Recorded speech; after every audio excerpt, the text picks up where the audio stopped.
bagi saudara-saudara yang dikasihi Tuhan dimanapun saat ini berada, khususnya jemaat CBC yang saat ini mungkin masih di rumah atau tidak beribadah, dan para pemirsa dimanapun saat ini yang mungkin sudah selesai ibadah atau mungkin hanya ibadah lewat streaming atau Zoom ya.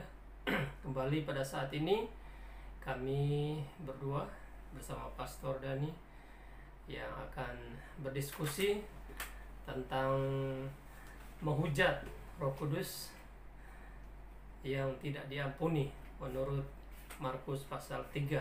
Apakah demikian? Secara tekstual yang tertulis dalam Markus pasal 3, karena ada banyak pemahaman-pemahaman yang mungkin sedikit-sedikit keliru atau mungkin kurang pas. Ya. Ya, jadi kami akan coba membahas di edisi ini tanggal berapa? 3 Oktober 2020. Namun sebelumnya seperti biasa kita akan berdoa terlebih dahulu agar Tuhan sendiri akan menolong kita dalam diskusi ini. Kita berdoa. Kami tetap memuji akan kebesaran-Mu, Allah yang hidup, Allah yang besar, pencipta langit bumi. Bersyukur, berterima kasih kepadamu karena Engkau tetap memelihara, menjaga, memberi kesehatan kepada kami. Terima kasih Bapa di surga. Kembali saat ini kami akan berdiskusi tentang kebenaran firman-Mu, dan biarlah kuasa juga Roh Kudus-Mu yang akan menolong kami agar pembahasan ini bisa memberkati seluruh umat-Mu, pemirsa dimanapun saat ini berada, yang menyimak, mendengar, dan menonton akan video kami ini. Terpujilah Engkau Bapa, dalam nama Yesus kami berdoa. Amin. Ya. Silakan Pastor. Jadi ketika kita membahas tentang dosa yang tidak diampuni, kita harus melihat konteks daripada pelajaran itu sendiri. Sebab orang berkata itu ada dosa yang tidak diampuni, yaitu menghujat Roh Kudus. Apa kita baca dulu? Nah, mungkin perlu kita baca dulu, karena ini nanti akan kita lihat tentang karakter Allah kok begini. Nah, nanti kita akan lihat bagaimana sih karakter Allah yang sesungguhnya, apa yang mau disampaikan dalam perikop itu sebenarnya. Nah, kita perlu baca dulu. Ya. Dari Markus pasal yang ketiga ayat 28 ya. Ya. Aku berkata kepadamu, sesungguhnya semua dosa dan hujat anak-anak manusia akan diampuni. Ya, semua hujat yang mereka ucapkan. 29. Tetapi apabila seorang menghujat Roh Kudus, ia tidak mendapat ampun selama-lamanya, melainkan bersalah karena berbuat dosa kekal. Ya. Ya. Seru ini dia ya. Jadi ini perkataan Yesus. Perkataan Yesus. Namun kita harus melihat perkataan Yesus itu sementara ditujukan ke siapa? Konteksnya. Jadi kalau kita baca mulai ayat yang dari Markus 3 ini ayat 20 itu di ayat 22, dan ahli-ahli Taurat yang datang dari Yerusalem berkata, ia kerasukan Beelzebul dengan penghulu setan, ia mengusir setan. Kemudian di ayat 23 Yesus memanggil mereka lalu berkata kepada mereka dalam perumpamaan, bagaimana iblis dapat mengusir iblis. Kalau suatu kerajaan terpecah-pecah, kerajaan itu tidak dapat bertahan. Terus dia berikan perumpamaan. Dan jika suatu rumah tangga terpecah-pecah, rumah tangga itu tidak dapat bertahan. Demikian juga kalau iblis berontak melawan dirinya sendiri, dan kalau ia terbagi-bagi, ia tidak dapat bertahan, melainkan sudahlah tiba kesudahannya. Tetapi tidak seorang pun dapat masuk ke rumah seorang yang kuat untuk merampas harta bendanya, apabila tidak diikatnya dahulu orang kuat itu. Sesudah itu barulah dapat yang merampok rumah itu. Jadi ini sebuah perumpamaan pengajaran dari Yesus. Terus dia tutup, sesungguhnya aku berkata kepadamu, sesungguhnya semua dosa dan hujat anak manusia akan diampuni, Ya, semua hujat yang mereka ucapkan. Tetapi apabila seorang menghujat Roh Kudus, ia tidak mendapatkan ampun selama-lamanya, melainkan bersalah karena berbuat dosa kekal. Nah, di ayat terakhir ini dia sebenarnya memberikan kesimpulan. Ia berkata demikian karena mereka katakan bahwa ia kerasukan roh jahat. Jadi tidak mungkin roh jahat mengusir roh jahat. Jadi Yesus ingin mengatakan roh Tuhan yang ada pada aku, akulah Tuhan itu, karena roh Tuhan dalam diriku.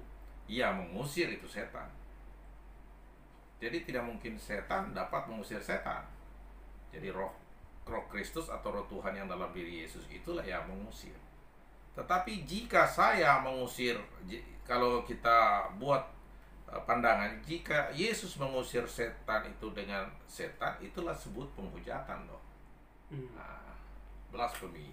Betul. Iya, jadi dia mengusir setan dengan Beelzebul. Beelzebul ini adalah dewa. Satu penghinaan orang Yahudi, ahli-ahli Taurat Yahudi kepada bangsa Filistin. Itu dewanya orang Filistin.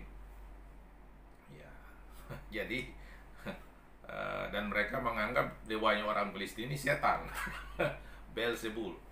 Sehingga mereka katakan, dia kerasukan roh Beelzebul. Jadi Tuhannya orang Filistin, dia ini roh Beelzebul. Jadi setan mengusir setan. Setan mengusir setan. Sehingga Yesus mengatakan perumpamaan ini, dan dia menceritakan tentang bagaimana setan dapat mengusir setan dan seterusnya.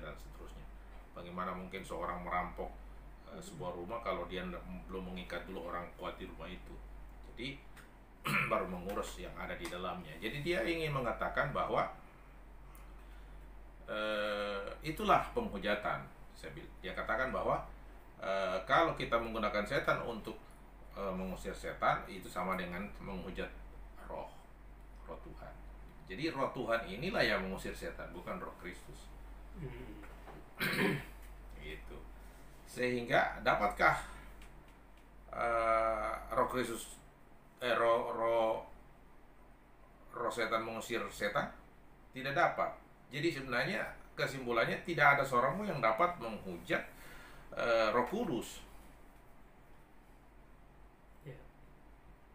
Iya. Sedangkan setan tidak bisa, kalau perbandingannya, sedangkan setan roh setan tidak dapat mengusir roh setan, bagaimana dia mungkin menghujat? Demikian juga kita ini yang hidup sebagai orang yang percaya, tidak mungkin kita akan menghujat roh Tuhan. Sebab kalau itu mungkin, sudah pasti neraka istilahnya. Artinya dia melakukan dosa yang kekal. Itu. Sehingga banyak orang berkata, ada dosa yang tidak diampuni, padahal konteksnya tidak demikian. Yesus mau membuat perbandingan bahwa tidak ada dosa yang tidak diampuni. Ya, semua dosa dan hujat anak manusia bisa diampuni. Nah, kecuali dikatakan menghujat Roh Kudus. Tapi pertanyaan, mungkinkah Roh Kudus dapat dihujat? Sehingga karena orang murid-murid atau pelajar Alkitab banyak bertanya tentang kemungkinan. Kalau kemungkinan, bagaimana caranya kita menghujat? Seperti apa hujatan itu? Karena dia tidak terjawab tentang konteksnya ini, sehingga mereka masuk kepada jebakan yang disebut dengan mungkin saja bisa menghujat Roh Kudus. Kalau mungkin, Yesus mengatakan begitu. Kalau mungkin, terus gimana? Mereka mulai maju kepada tahap pelajaran berikutnya dengan mengilustrasikan penghujatan kepada Roh Kudus itu. Kalau di gereja saya masih kecil, guru-guru sekolah Sabat, bahkan di SMA kita diajarkan agama, penghujat Roh Kudus itu kalau dosa itu dilakukan berulang-ulang. Itu dia. Sehingga itu dianggap menghujat Roh Kudus. Nah, bagaimana menurut pandangan Pak Pendeta? Pasti ada penjelasan-penjelasan lain yang tentang teori tentang menghujat Roh Kudus ini. Dulu juga saya beranggapan bahwa menghujat Roh Kudus itu tidak menerima Yesus sebagai Tuhan dan Juru Selamat. Nah, waktu saya ambil S2 beberapa tahun yang lalu itu, Saya ada dosen mengajarkan bahwa menghujat Roh Kudus itu berarti dia tidak mengakui pekerjaan Roh Kudus itu, misalnya bikin mujizat-mujizat, mujizat kesembuhan. Dia tidak percaya kalau Roh Kudus itu bisa menyembuhkan. Nah, itu namanya menghujat Roh Kudus. Ya, namun ada juga beberapa literatur yang saya baca mengatakan bahwa menghujat Roh Kudus itu berarti dia tidak percaya akan pekerjaan Roh yang sedang berada di dunia ini. Pada waktu di konteks Markus 3 ini, dia sedang menjelaskan tentang ada urutan, ya. Sepertinya ada urutan percaya Allah, Yesus, baru kepada Roh Kudus yang terakhir.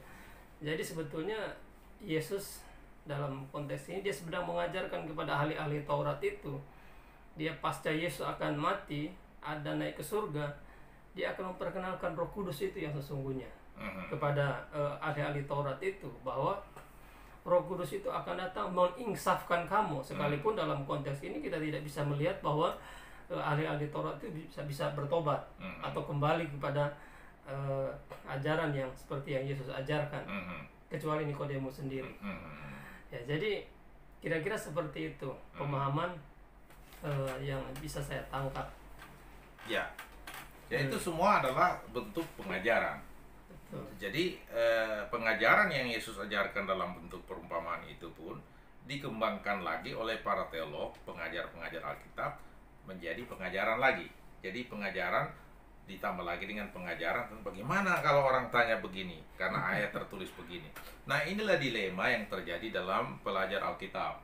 Nah, ketika kita sudah baca ceritanya, kita sudah tahu ceritanya bahwa Yesus ingin menegaskan bahwa semua dosa anak manusia bisa diampuni dan hujat apapun bisa diampuni, kecuali menghujat Roh Kudus. Nah, kecuali menghujat Roh Kudus inilah yang dikembangkan menjadi sebuah pelajaran dan membuat psikologi of fear, psikologi ketakutan kepada murid-murid, pelajar-pelajar, sehingga orang akan kembali, jangan-jangan saya ini menghujat Roh Kudus, mesti segera bertobat. Itu juga pelajaran sangat bagus. Tapi kalau kita baca di ayat Markus 3 ayat 30 itu kuncinya. Itu dia punya kata kunci. Ia berkata demikian. Jadi sebelum ayat 30:29, tetapi apabila seorang menghujat Roh Kudus, ia tidak mendapat ampun selama-lamanya, melainkan bersalah karena berbuat dosa kekal.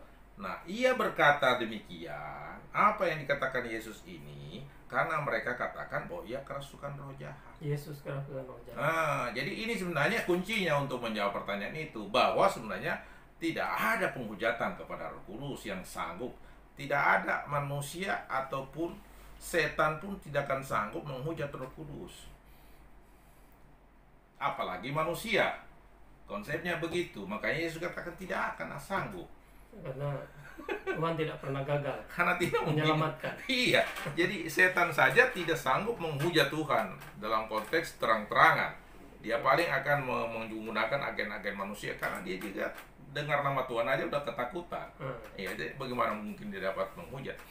Yesus mau mengajarkan kepada ahli Taurat, hei, aku ini mengusir setan itu dalam kuasaku, dalam roh Tuhan.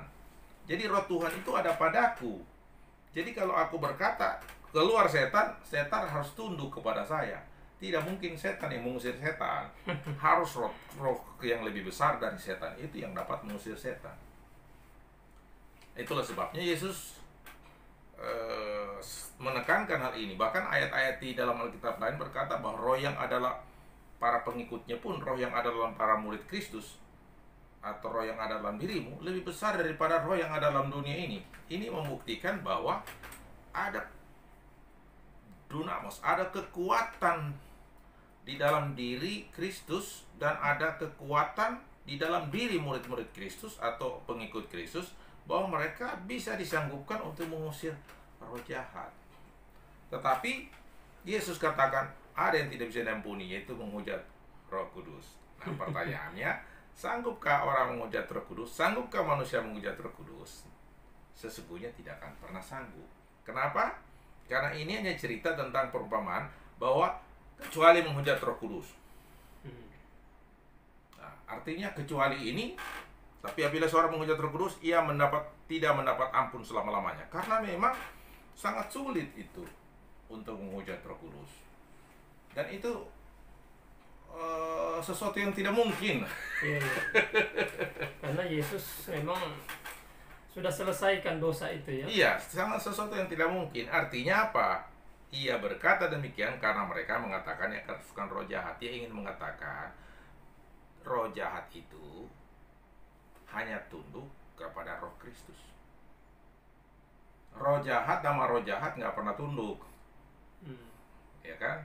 Jadi hanya Roh Kristus atau Roh Tuhan yang bisa menundukkan roh jahat. Jadi saya melakukan ini, pekerjaan mengusir setan, Yesus ingin katakan, bukan dalam kuasa roh yang lain.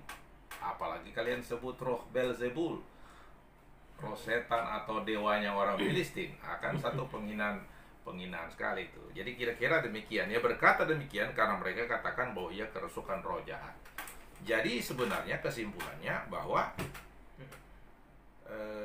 jika orang melihat ini sebagai pengajaran, Pak, maka itu sangat bagus. Tapi ketika ini dianggap sebuah kebenaran, itu yang menjadi berbahaya. Tertulis itu. Nah, apa yang tertulis dianggap kebenaran. Kalau saya katakan ini bukan sebuah kebenaran, orang akan marah kita. Makanya saya selalu kelompokkan ini kebenaran pengajaran. Jadi Alkitab ini adalah kebenaran untuk pengajaran. Tapi pengajaran kebenaran ini tidak absolut. Yang absolut itu kebenaran absolut sendiri, yaitu Tuhan Yesus. Itulah kebenaran absolut. Sehingga saya boleh katakan kebenaran satu-satunya, kebenaran absolut, yaitu Tuhan Yesus Kristus. Nah, itulah kebenaran absolut. Makanya dia berkata, akulah jalan dan kebenaran dan hidup. Seperti itu, Pak. Jadi sebenarnya kita sudah kasih kesimpulan ya.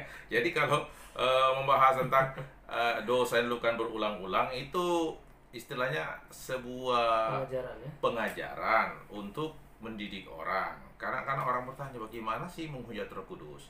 Nah, seharusnya kita sebagai pelajar kita harus membaca keseluruhan dulu, baru memberikan kesimpulan kata kuncinya di mana ini.